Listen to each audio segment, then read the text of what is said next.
sea de buen augurio, ¿no? Ya casi casi al final, qué rápido se va el tiempo, la verdad es que ni siquiera se siente a veces. Semana 16. Buenas tardes, Ángel, buenas tardes, Inocente, Miguel, ¿no? ¿Qué tal?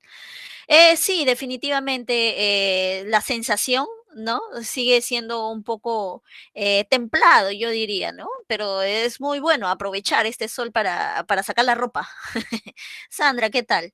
Buenas tardes con todos. Vamos a iniciar con la clase el día de hoy.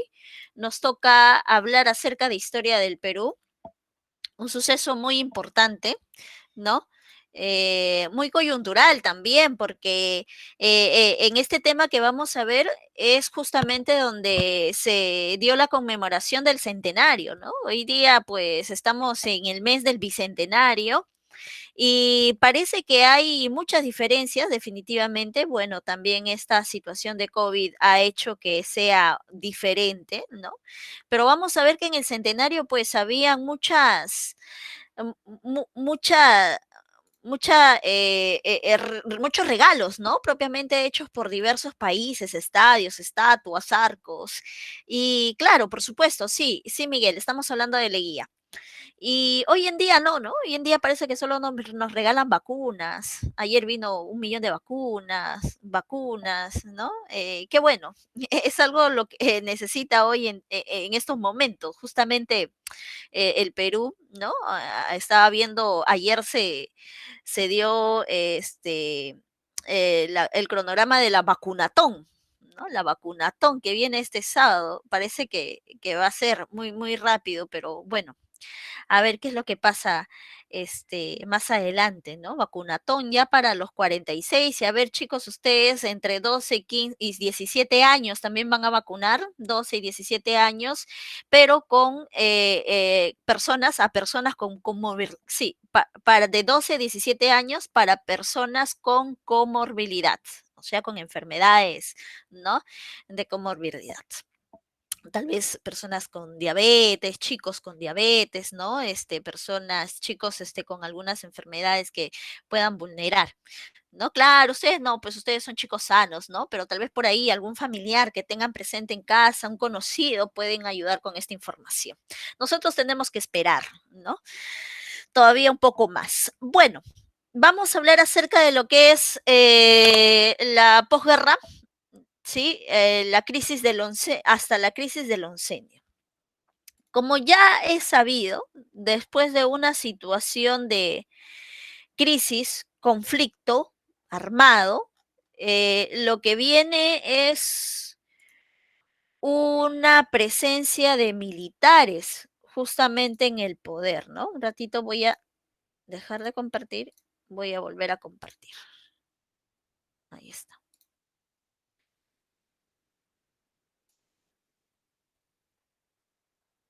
Sí, se aprecia, ¿verdad? No hay ningún problema.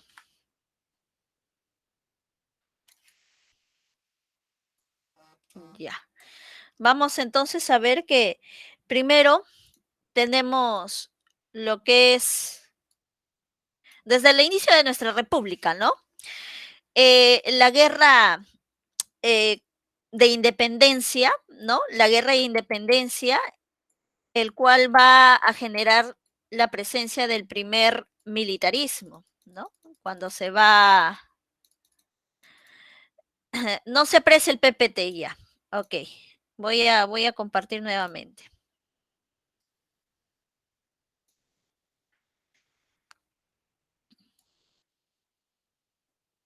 Ahora sí, ¿verdad? Ya, muchas gracias. Entonces, tras un conflicto armado, tenemos la presencia de militares al poder. En este caso, lo primero que fue desde el inicio de la República, a la ida de San Martín, ¿no? A lo que fue la salida de Bolívar, tuvimos a los caudillos militares, al cual ese periodo se conoce como el primer militarismo. Sin embargo, este primer militarismo acaba con Balta, recuerda, ¿sí? El cual es el presidente que fallece, ¿no? O mejor dicho, lo asesina. lo asesinan, porque se veía un poco débil con la presencia de los consignatarios nacionales que se habían organizado y habían creado el Partido Civil. A la caída de Balta se dan elecciones para la presencia de, por primera vez, el Partido Civil, al cual llamamos primer civilismo, ¿no? Esto termina producto de la guerra con Chile, recuerda, ¿no? De la guerra con Chile. Ahí vamos a ver el desprestigio de los civilistas, ¿no?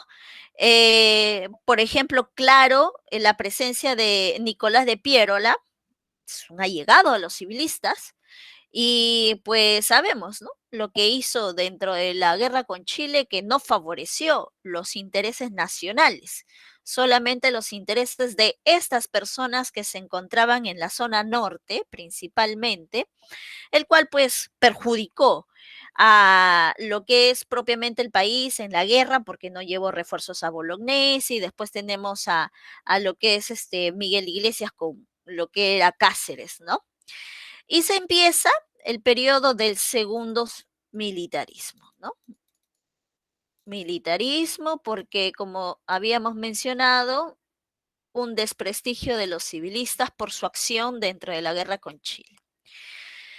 Este segundo militarismo, perdón, también va a terminar producto de la decadencia de popularidad de Cáceres, el cual va a terminar pues generando una guerra civil donde nuevamente tendremos la presencia de Nicolás de Piérola. Pero Piérola va a generar, y lo vamos a ver más adelante, un gobierno de transición, podríamos decir. ¿Por qué? Porque él va a sentar las bases políticas para que después ingrese nuevamente al poder lo que es el segundo civilismo, ¿no? Vamos a ver nuevamente a los civiles. Eso es lo que hoy día vamos a ver, el segundo militarismo y el segundo civilismo, ¿no? Y después termina con otro nuevo gobierno llamado Patria Nueva, que es lo que vamos a ver con respecto a Leguía en el oncenio. Sin embargo, estos términos tienen sinónimos. El segundo militarismo, este periodo, es conocido también como, si estamos saliendo de una situación de catástrofe nacional, donde Lima está incendiada, está saqueada, entonces, ¿qué es lo que primero van a realizar los militares? ¿Van a realizar qué cosa? Y justamente ese será el nombre del periodo, ¿no? ¿Qué podrías decir? Escríbelo por el chat, por el micro, puedes mencionarlo. A ver, si se destruye tu casa producto de un sismo, supongamos, claro, lo que vas a hacer primero es una reconstrucción. Eso es lo que se hace en este segundo militarismo y por eso se llama también de esa manera, ¿no? Es el periodo de la reconstrucción nacional. El periodo de la reconstrucción nacional, ¿no? El cual, como mencionamos, termina con fin Cáceres. Y aquí vamos a ver la llegada de Nicolás de Piérola, un momento de transición, para que ingresen los civiles, ¿no? A través de elecciones. Pero estos civiles se caracterizan por tener apellidos rimbombantes, o sea, de alcurnia. Se caracterizan por ser personas adineradas. Entonces, ¿cómo se va a llamar este periodo? Según Basadre, por la presencia precisamente de estos presidentes que tienen apellidos como los Candamo, los Prosperidad López Falaz. Romaña, no, ya Prosperidad Falaz lo pasamos hace temas, claro, eso recuerda es con Ramón Castilla. Aquí estamos en la excelente, ¿no? Estamos República en la, Aristocrática. así es, República Aristocrática. ¿Por qué se llama así? Porque los presidentes que vamos a ver aquí, como te decía, se caracterizan por dos cosas. Eran oligarcas, solamente que el sistema de gobierno se llama aristocrática, pero eran oligarcas, o sea, era un pequeño grupo, recuerda ahí los varones del azúcar, ¿no? Que se apoderaron del poder y entre ellos se pasaban la pelota, o sea, se pasaban el mando, ¿no? Pero para que ellos lleguen ahí y entre ellos se pasen el poder, Nicolás de Piérolas hizo algunas reformas políticas con respecto al voto principalmente, y eso le dio cabida a que empiece este periodo aristocrático. Sí, exacto. Las personas en el poder eran oligarcas, o sea, eran hacendados, ¿no? Eran personas adineradas, eran agroexportadores. Leguía construye los primeros ferrocarriles, no, Miguel, los ferrocarriles viene desde la época de Ramón Castilla, ¿no? Aquí se siguen construyendo más ferrocarriles. Es más, vamos a dar en concesión nuestros ferrocarriles, vamos a ver por ahí qué contrato, ¿no? Pero sí, eso existe desde hace mucho tiempo. Así es, ¿no? Entonces, este es un cuadrito resumen de lo que vamos a ver el día de hoy, el segundo militarismo y el segundo civilismo. Vamos a pasar a la siguiente diapositiva. Sí, pues, sí. Vamos a ver de qué manera, ¿no? Inicia el segundo militarismo. Algunos aspectos económicos que debemos de recordar es la dependencia financiera al capital británico, o sea, Inglaterra, ¿no? Nos dan préstamos, vamos a tener una deuda externa con ellos, ¿sí? Y como no podíamos pagar con dinero, entonces pagamos con recursos, ¿no? Con concesiones de nuestras actividades económicas. De esa manera se pudo reactivar el sector minero, ¿no? El sector agrícola también. Sin embargo, si bien es cierto, en la parte de la costa se vivía sobre todo una época de desarrollo económico, ¿no?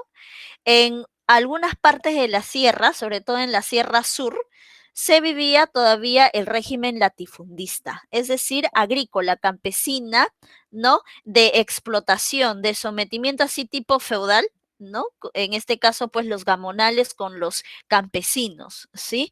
Y ahí vamos a ver que por ello hubieron también algunas revueltas sociales, no solamente por eso, no solamente por la explotación, sino por la imposición de impuestos a estos campesinos.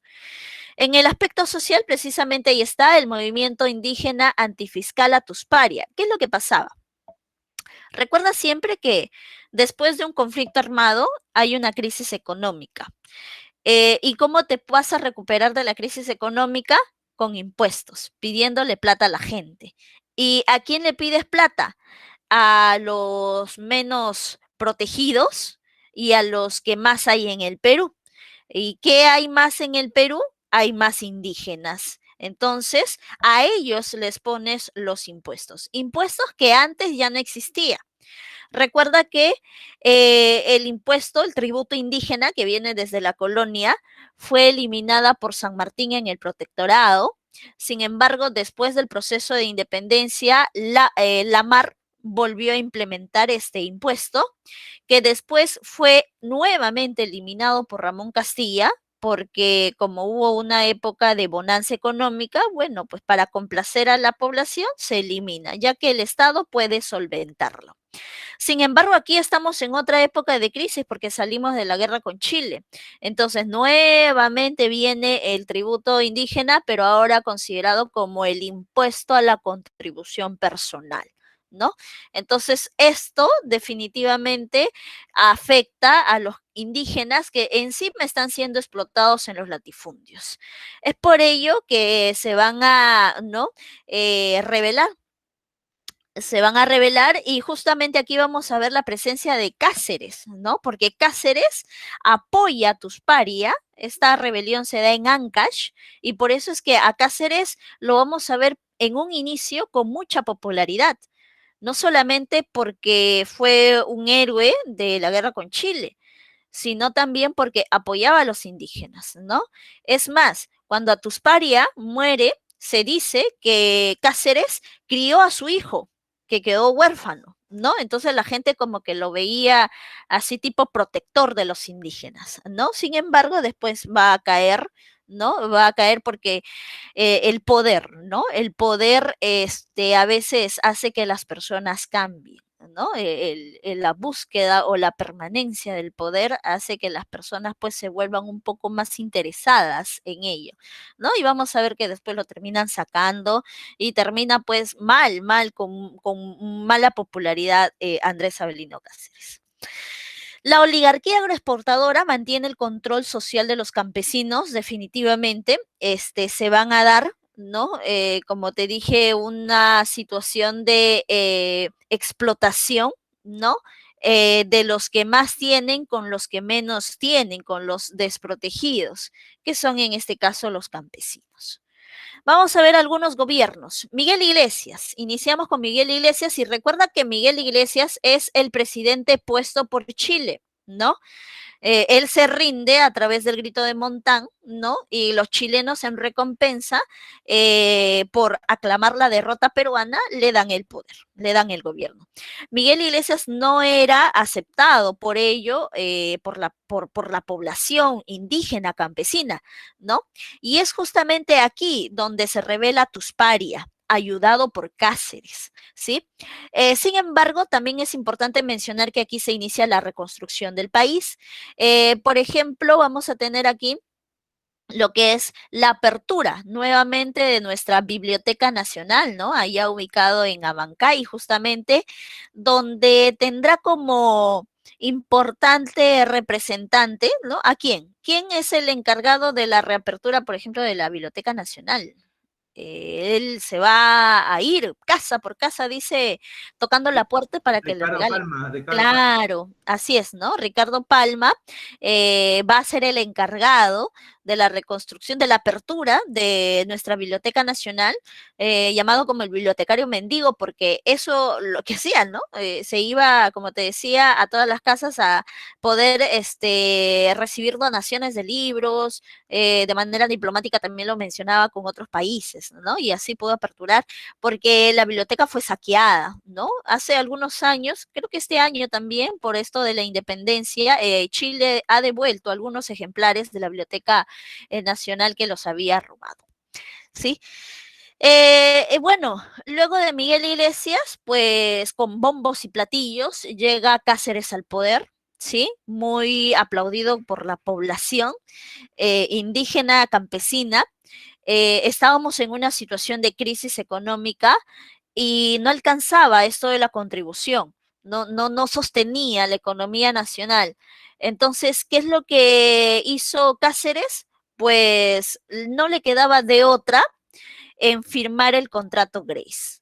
¿Qué pasó con esto de la firma del contrato Grace? Que este recurso se le dio a Inglaterra para que administre por 66 años. ¿Te acuerdas? Contrato Grace, resáltalo porque es una pregunta fija siempre en pregunta de examen, ¿no? A través del contrato Grace, ¿qué es lo que Ferrocarriles, cedimos? ferrocarriles. Exacto, excelente. Cedimos nuestros ferrocarriles. Como te dije, no teníamos dinero para pagar la deuda externa, no teníamos dinero, entonces lo que nos quedaba era pues dar, ¿no? De administración nuestros recursos, en este caso los ferrocarriles. Grace se compromete, entre otras cosas, a pagar nuestra deuda externa, se compromete a darnos dinero para invertir en el Perú, ¿no? Por ejemplo, para hacer más ferrocarriles, que lo hace Cáceres, ¿no? Era una medida necesaria por la situación, ¿sí? Entonces Cáceres, bueno, terminó bien, ¿no? Terminó bien en este caso su gobierno, un poco disgustada la gente por esto del contrato Grace, pero era necesario, como habíamos mencionado. Luego viene Remigio Morales Bermúdez, bueno, aquí es un gobierno corto porque fallece prontamente por una enfermedad. Sin embargo, resalta por los problemas diplomáticos con Chile. ¿Sí?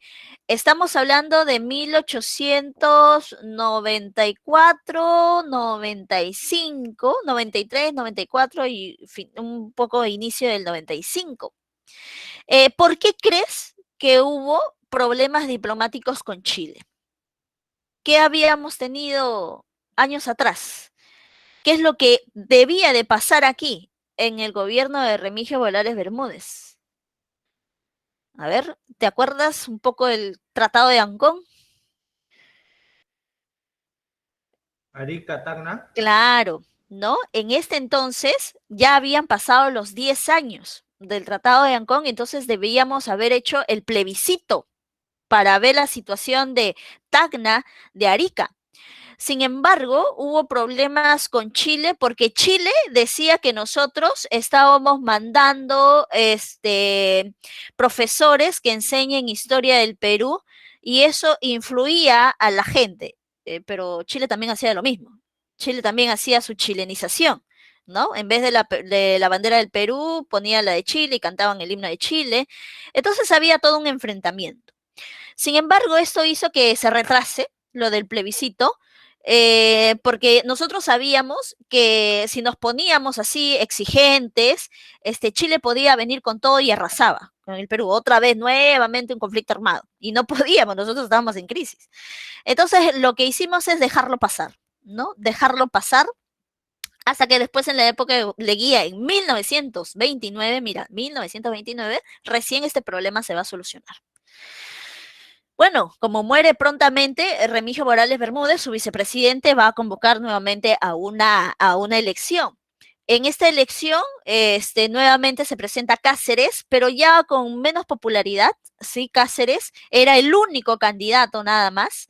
Entonces, él va a ganar definitivamente, ¿sí?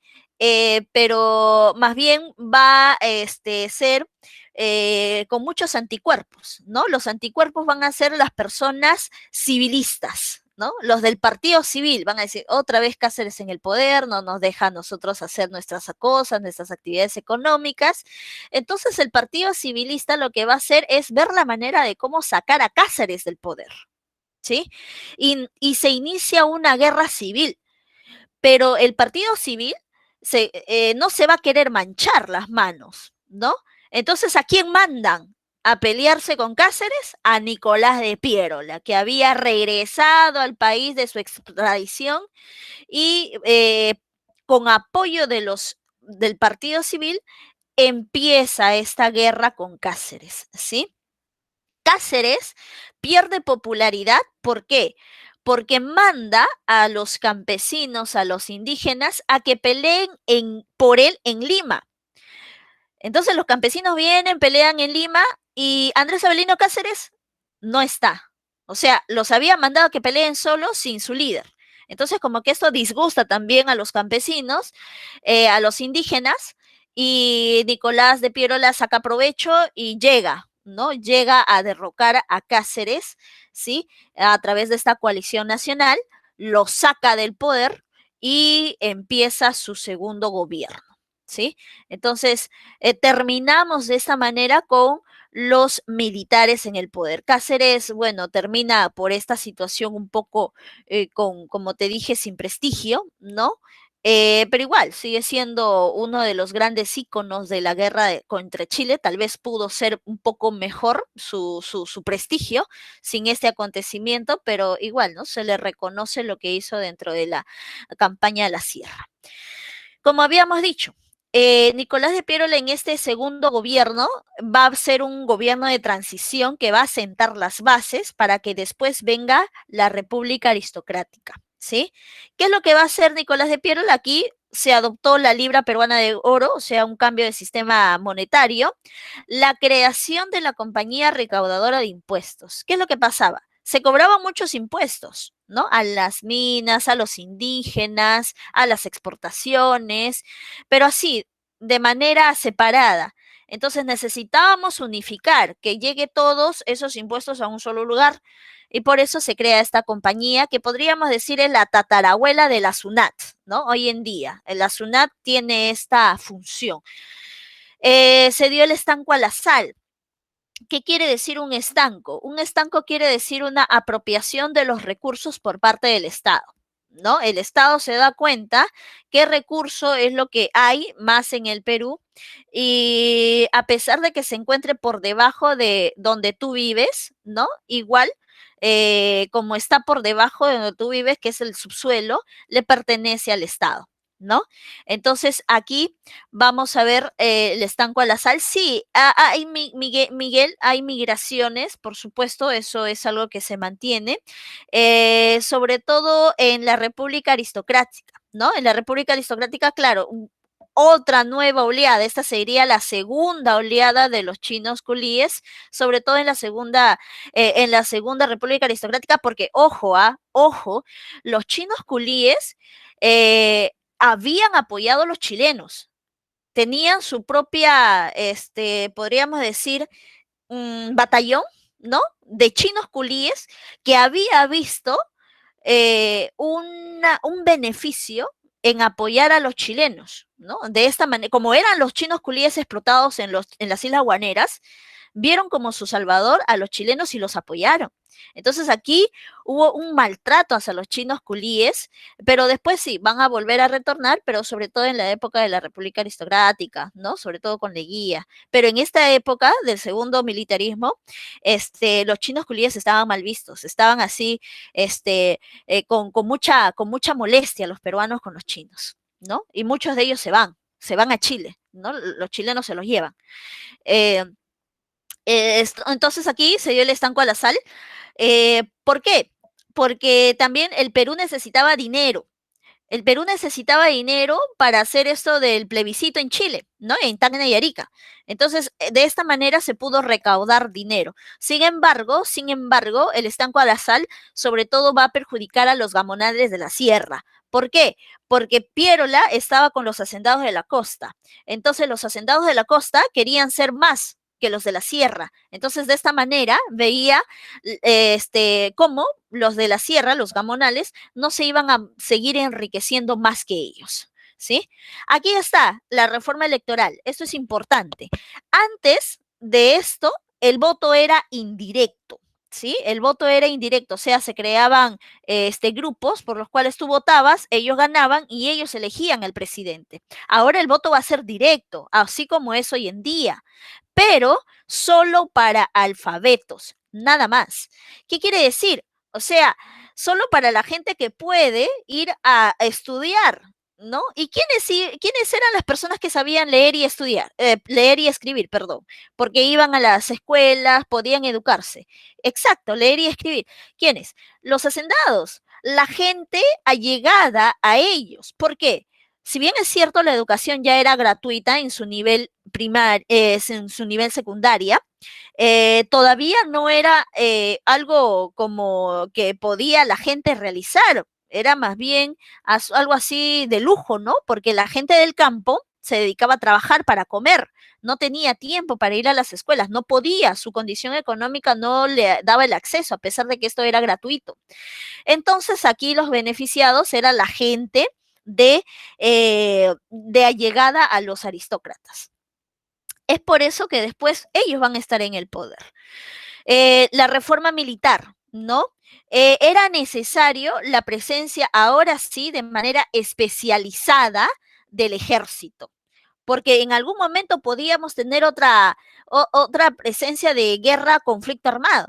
Entonces se manda una misión, la misión Clemen, que viene aquí al Perú y hace pues la formación del ejército especializado, o sea que ahora para ser oficial, para ser general, vas a tener que primero pasar por estudios, ¿no?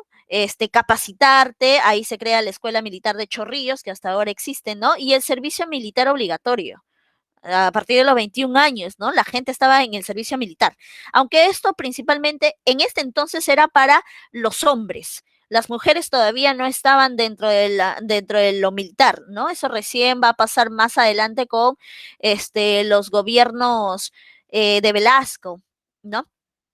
El boom del caucho también importante porque estamos en la segunda revolución industrial y si bien es cierto, el caucho se extraía de Asia Menor, de la zona de Vietnam, en esa situación estábamos nosotros beneficiados porque Vietnam tenía algunos conflictos.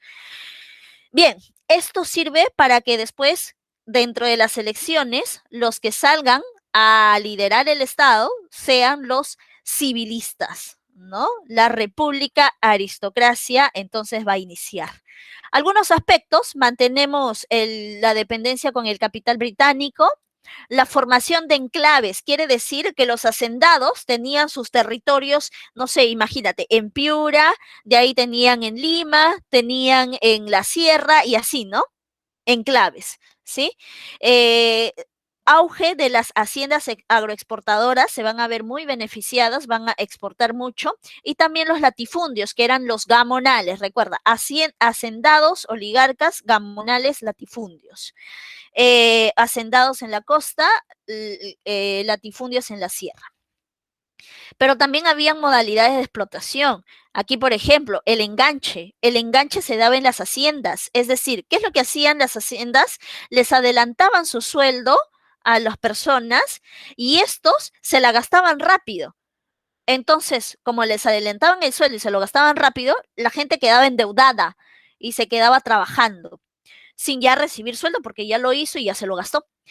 El yanaconaje más bien era en los latifundios, era hecha por los gamonales, ¿no? Era como una mita obligatoria, que estaban ahí de manera permanente toda su vida. En cambio, las habilitaciones y las correrías se daban en la sierra. Mira, esa imagen es de la selva, perdón, es de la selva con las etnias amazónicas. Las habilitaciones eran de manera obligatoria y las correrías eran una cacería de brujas, ¿no? O sea, se iban a encontrar a los ashanincas, ¿no? A las etnias amazónicas y así, tipo cadenas, parecían esclavos, no sé, algo infrahumano que se les hacía y se los llevaba ¿a qué? A sacar caucho, ¿no?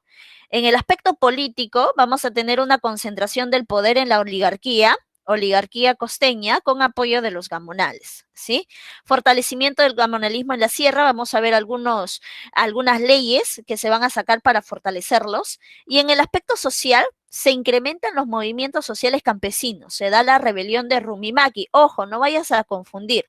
Atusparia, segundo militarismo. Rumimaki, república aristocrática, ¿sí? Atusparia, antifiscal. Rumimaki, sobre todo, ¿por qué se hizo? Porque los gamonales le quitaban sus terrenos a los campesinos. Como los gamonales tenían poder por su economía, ¿no? Los campesinos no, y tampoco no tenían títulos de propiedad, entonces les quitaban sus territorios. O sea, el gamonal llegaba y le decía, a ver, este territorio me pertenece. Y el campesino decía, no, pero aquí hemos vivido mi familia y yo siempre. Mis antepasados me los han heredado. Aquí la gente sabe que esto me pertenece. Papeles. No tengo, ¿qué es eso? Entonces, esto es mío, ¿no? Por la cuestión de poder económico y político, porque sus amigos estaban en el poder, les quitaban sus territorios. Entonces Rumimaki, que ves ahí dentro del círculo rojo, se revela para ayudarlos en Puno, ¿no? Después va a venir Leguía y para evitar, ¿no? Una cuestión popular también, para evitar esta expropiación de tierras, entonces, ¿qué hace Leguía? Ah, bueno, ¿quieren títulos de propiedad? Está bien. Ley de creación de las comunidades indígenas, ¿no?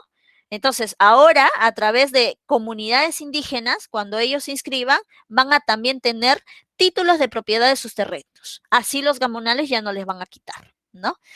Movimientos obreros también, ¿no? Esto es una influencia internacional que viene aquí para acceder a las 8 horas de trabajo, el domingo de descanso, ¿no?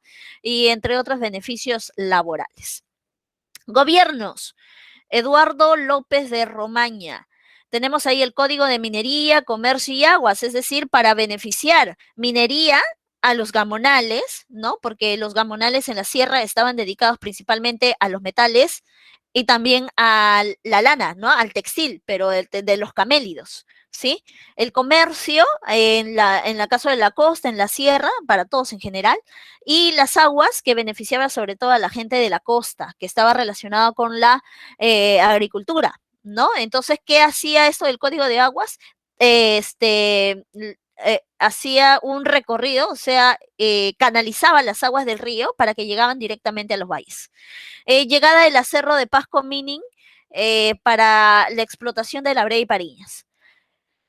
Luego se da el gobierno de José Pardo y Barrera, y como te dije antes, ¿no? En clases pasadas, cuando escuches la palabra pardo en el poder, siempre recuerda que se encuentran relacionados con lo que es la educación.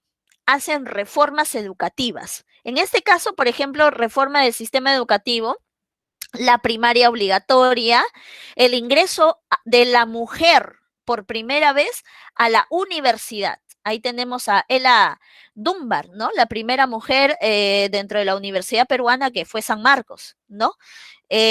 También se da primera huelga de las 8 horas de trabajo, ¿no? El sindicato de panaderos, Estrella del Perú, se llama de esa manera. Finalmente, vamos a ver a Augusto Bernardino Leguía en su primer gobierno. Esto era algo particular, porque Leguía, en este primer gobierno, estaba ayudado, ¿sabes por quién? Por Cáceres. Cáceres viejito, todo así, con su bastoncito, ya ni se podía parar, pero lo ayudó a Leguía a que llegara al poder. Entonces tenía por eso algunas discrepancias con los aristócratas, ¿no? Los aristócratas no lo dejaban trabajar. Ley de accidentes de trabajo. En este caso lo que hizo Leguía fue que los trabajadores si tienen algún accidente, como dice aquí, dentro del trabajo, entonces los hacendados, los gamonales, van a tener que pagarle, indemnizarle, ¿no? Esto, por ejemplo, disgustó, ¿no? A los aristócratas porque era sacar dinero de su bolsillo, pero era necesario, ¿no? Obviamente. Algunos tratados fronterizos que limitaron, por ejemplo, el lago Titicaca respecto a Polo Bustamante, el tratado fronterizo con Brasil, donde se oficializa el tratado Herrera da Ponte y Ribeiro, que era la de la Amazonía con Brasil, ¿no? Exacto, sí. Iran Bingas llega también al Perú, ¿no? En esta época de la República Aristocrática. Sí. Guillermo Billinghurst también. Billinghurst va a ser un gobierno muy popular, muy, muy popular, ¿no? Y esa popularidad, él decía, pues, ¿no? Pan para todos, porque el pan es el primer alimento que comen las personas desde que inicia el día, ¿no? Pan grande y de bajo precio para todos, ¿no? Y ahí están los carteles, ¿no? Esto disgustó a la aristocracia, ¿no? No solamente decía eso, sino decía ley de las 8 horas de trabajo para las personas. O sea, Billinghurst estaba apoyando más a la población que a los aristócratas. Los aristócratas le decían, Billinghurst, ven acá, ¿no? Sé parte de nosotros, te va a gustar. Pero Billinghurst decía, no, el pueblo, soy del pueblo y para el pueblo, ¿no? Así tipo, no más ricos, no más pobres en un país rico, ¿no? Tipo ahora lo que dice. Así tipo era Billinghurst. Y como la aristocracia no le hacía caso, no lo dejaba trabajar, entonces, ¿qué hizo Billinghurst? Billinghurst disolvió el Congreso. Billinghurst disolvió el Congreso y le dijeron, o sea, nos estás votando. No, sí, porque ustedes no me dejan trabajar, ustedes no quieren que el pueblo sea rico, ¿no? Progrese, no quieren darle pan grande, no quieren darle 8 horas de trabajo. ¿Qué hicieron los civiles? Llamaron a sus amigos militares, ¿no? Porque gracias a Pierola, estos amigos militares, ahora que llegan, son educados bajo una escuela, entonces llamaron a sus amigos militares, llamaron a Oscar Benavides y les dio golpe de Estado. Ah, ya, me cierras el Congreso, nosotros golpe de Estado, ¿no? Porque ellos no se manchan, ¿no? Los civiles no se manchan, sino mandan a llamar a sus amigos de los militares para darle golpe de Estado a quien ose en quitarles el poder. Y eso es lo que hicieron. Benavides va a tener un gobierno fugaz, solamente aquí la finalidad va a ser sacar a Billinghurst del poder para que nuevamente retomen los civiles el poder. Por eso es que ves ahí un año nomás de gobierno. Así es. Ojalá que no, toco madera, Jesús, toco madera para que no me expropie. Y si es así, yo quiero mi casa en Miraflores, en San Borja, ahí. Pero Benavides, lo que se caracteriza, mira, Benavides va a llegar por segunda vez al poder más adelante, lo vamos a ver. Y en su primer y segundo gobierno va a ser casualidad, ¿no? Así, bien casualidad, de que con él inicia la Primera y la Segunda Guerra Mundial. ¿no? Aquí se da el estallido de la Primera Guerra Mundial, ¿no? La IPC asumió el control de la Brea y Pariñas también. Vamos a ver luego que se mandan a elecciones y nuevamente un civil al poder, José Pardo y Barreda, ¿sí? José Pardo y Barreda, aquí lo que va a hacer es tener un gobierno próspero. Primero va a tener un gobierno próspero. ¿Por qué?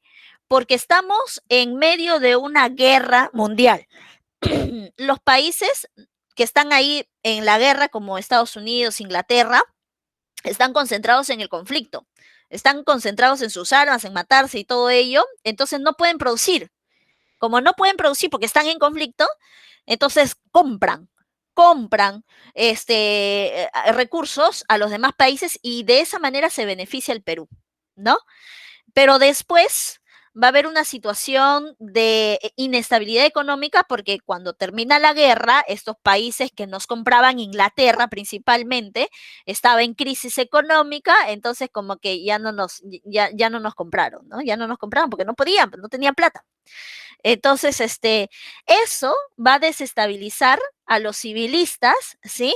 Y por eso es que José Pardo y Barreda lo que va a dar es la ley general de 8 horas laborales, ¿no? En un primer momento lo dio Billinghurst, pero solamente para el muelle Dársena del Callao.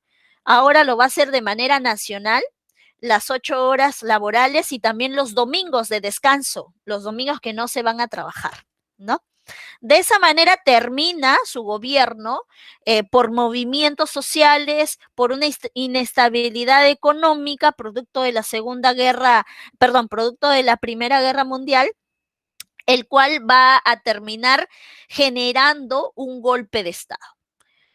Los civilistas ya no se podían sostener, entonces Leguía aprovecha esta situación para sacar a los civiles con esta famosa frase, famoso régimen llamado Patria Nueva. El gobierno del pueblo, el gobierno ya no de los aristócratas, ya no de los adinerados, sino para nosotros, ¿no? Para los progresistas, porque eso es lo que va a hacer Leguía. Leguía va a tener su bolsón de población que lo apoya en la clase media, ¿no? Él es el que crea esta famosa clase media, que son los profesionales, ¿no? Los que viven a través de su profesión, que tienen dinero para mantenerse y para ahorrar, ¿no? Y fomenta, pues, muchos, por ejemplo, les regala casas, ¿no? Muchas maneras de cómo mantener a su clase media. Entonces, Leguía llega al poder para hacer que se mantenga el poder en él. Lo que va a hacer, lo primero que va a hacer es asamblea constituyente, ¿no? Ahí está. Instaura su asamblea constituyente para elaborar su propia constitución, pues, ¿no? La constitución de 1920. Mira, habíamos tenido una constitución desde 1860 intacta, intacta. Es la constitución que más años ha durado y viene Leguía para quedarse en el poder porque incrementó dentro de la constitución la reelección presidencial, instaura su propia constitución, ¿no? La de 1920. Es anticivilista, como dice aquí, apoyado por la clase media, que ya te dije son los progresistas, ¿no? Los progres. En el ámbito económico, bueno, ya no vamos a ser dependientes del capital británico, vamos a ir dejándolos de manera progresiva y vamos a pasar a manos de Norteamérica. ¿Por qué? Porque ellos habían ganado la guerra, pues, ¿no? Entonces, como Estados Unidos había ganado la guerra, entonces ellos tenían más dinero. Y entonces ellos van a ser los que ahora nos den en los préstamos, pues, ¿no? A ellos le vamos a vender más recursos, ¿no? Vamos a tener mayor dependencia económica. Ampliación por 99 años del contrato Grey. Se recuerda el contrato Grey firmado en el primer gobierno de Andrés Avelino Cáceres para darles nuestros ferrocarriles. Sí, exactamente, ahí se crea el Banco de la Reserva, aunque antes con Cáceres ya se había creado el Banco Italiano, que fue el primer banco, ¿no? El Banco Italiano, que hoy día es el Banco de Crédito del Perú, eso se había dado en el segundo militarismo, con Cáceres. En cambio aquí lo que se crea es el Banco de la Reserva. ¿Por qué? Se crea el Banco de la Reserva como un requisito de Estados Unidos Estados Unidos nos dice, ok, nosotros te vamos a prestar plata, pero eh, tienes que hacer, tienes que crear una institución que se encargue de velar tu dinero. Entonces fue así que se creó el Banco de la Reserva. Pero antes de pasar a eso, el laudo de París. Esto del laudo de París es una desgracia para el Perú, prácticamente. ¿Por qué? Porque a través del laudo de París, Leguía le da a la IPC soberanía en la Brea y Pariñas. O sea, IPC podía explotar, extraer, comercializar lo que quisiera, cuanto quisiera, como quisiera, nuestro petróleo en la Brea y Pariñas, y al Perú no le daban nada. No le daban nada. Es por eso que después, ¿qué es lo que va a hacer Velasco Alvarado? Lo va a nacionalizar, pues, ¿no? Lo va a nacionalizar, va a haber ahí un conflicto, ¿no? La página 11, que lo vamos a ver más adelante, ¿sí? Como decíamos, entonces se crea el Banco de la Reserva, ¿sí? Es más, los estadounidenses vienen a que se cree justamente el Banco de la Reserva en el Perú. Otras cosas que se dieron aquí, bueno, construcción, muchas obras.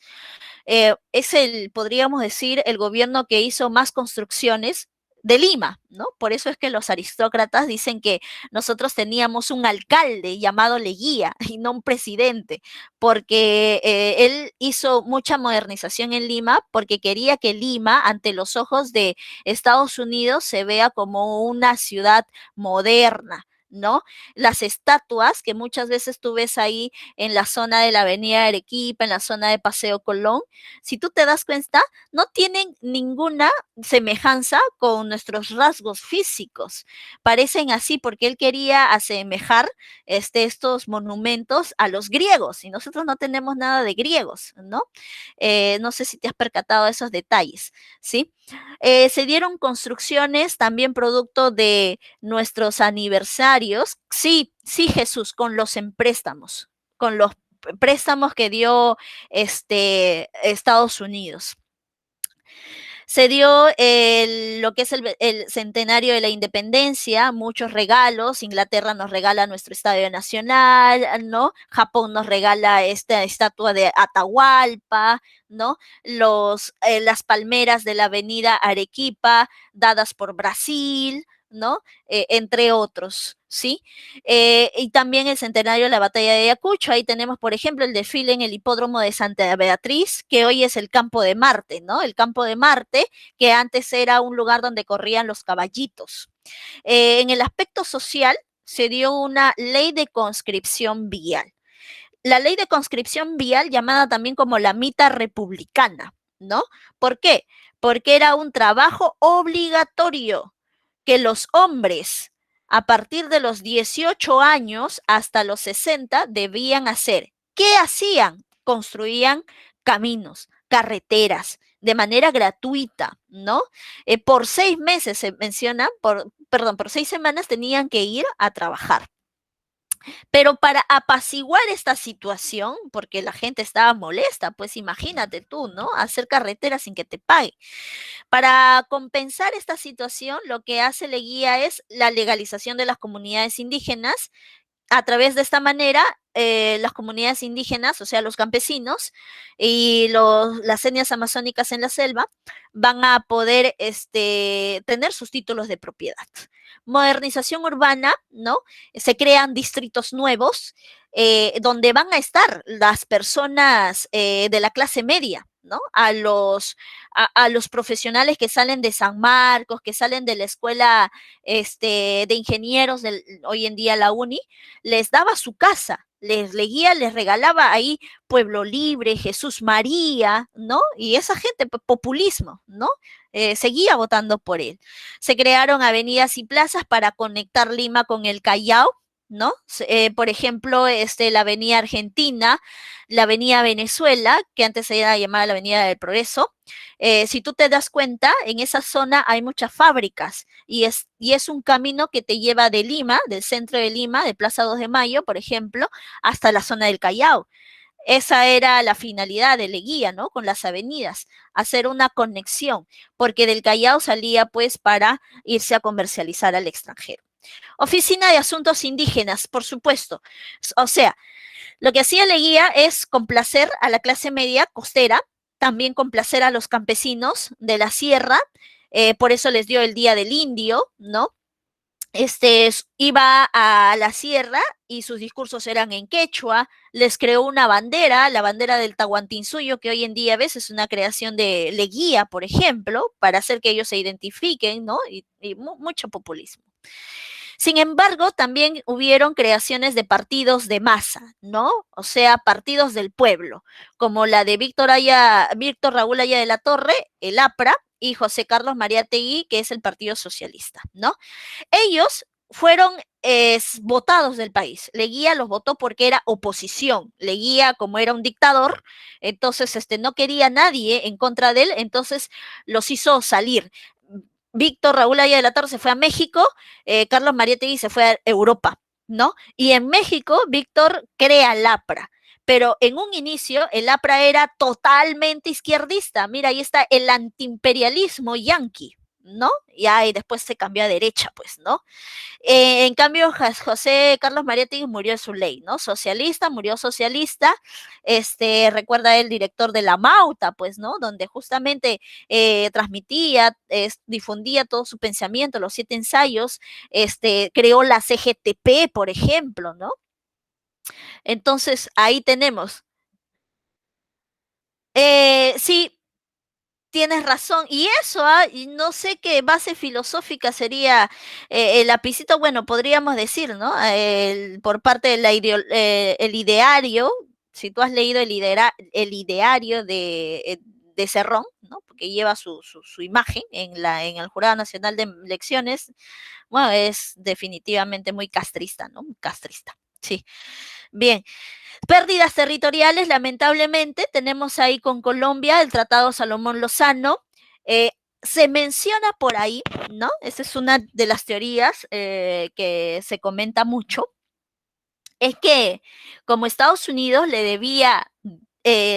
prestó dinero al Perú y el Perú le debía, y Estados Unidos le quitó a Colombia el canal de Panamá. Estados Unidos le dijo a Colombia, mira, no te preocupes, te voy a recompensar. ¿Y cómo lo recompensó? Diciéndole al Perú que le regale territorio. Porque esa era otra manera de pagar las deudas. En este entonces, ¿cómo pagabas las deudas? Si no tenías dinero, con territorio, o lo pagabas con recursos, ¿no? Entonces, de esa manera dice que nosotros cedemos justamente el trapecio de Leticia. Sin embargo, dentro del trapecio de Leticia había gente, había población, habían peruanos, y estos peruanos no querían ser colombianos porque como se unieron a Colombia tenían que pagar otros impuestos que antes no lo pagaban en el Perú. Entonces pidieron ayuda. Por eso es que Sánchez Cerro, ¿no? Lo va a ayudar, pero lo matan, ¿no? Lo matan en el intento. Se da, y después, y dicen que también, ¿no? Le dieron por debajo dinero a Leguía. Se da también lo que es el Tratado Rada-Cambio-Figueroa, donde ya terminamos pues cediendo, ¿no? A perpetuidad Arica, nos quedamos con Tacna, también llamado el Tratado de Lima, ¿no? La de 1929.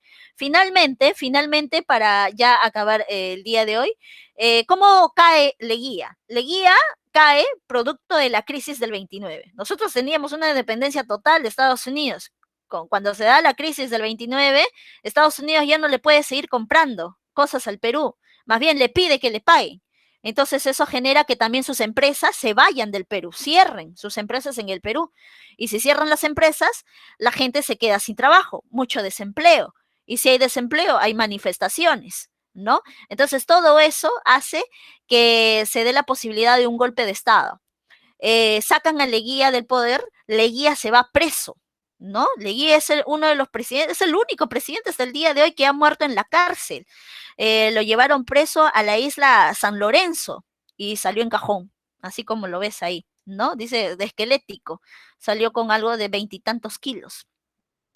Caída de exportaciones, desempleo, golpe de Estado de Sánchez Cerro. Así terminó, ¿no? Así terminó Leguía. Puede ser, ¿no? Fujimori tal vez va por ese camino, pero Leguía terminó mal, terminó con anemia, terminó con, hoy día sería pues anorexia, ¿no? Así. mal, muy fatal, ¿no? Bien, entonces de esa manera terminamos la clase del día de hoy. Vamos a ver las preguntas, ¿sí? A ver aquí. La 1, a ver, te dicto las claves. La 1, casa. La 2, enano. La 3, ver barco. La 4, enano. La 5, avión. La 6, enano. La 7, casa. 8, avión. 9, dedo. 10, beso, ¿no? Claro, Sergio, pues Alan se salvó porque Alan dijo, primero muerto que preso, ¿no? Y ya pues lo cumplió. Tiene un ego muy elevado, Alan García. Bien, entonces de esta manera terminamos la clase del día de hoy. Hasta la siguiente semana que nos toca hablar acerca de lo que es historia universal. Nos vemos, chicos, cuídense mucho, vayamos a comer.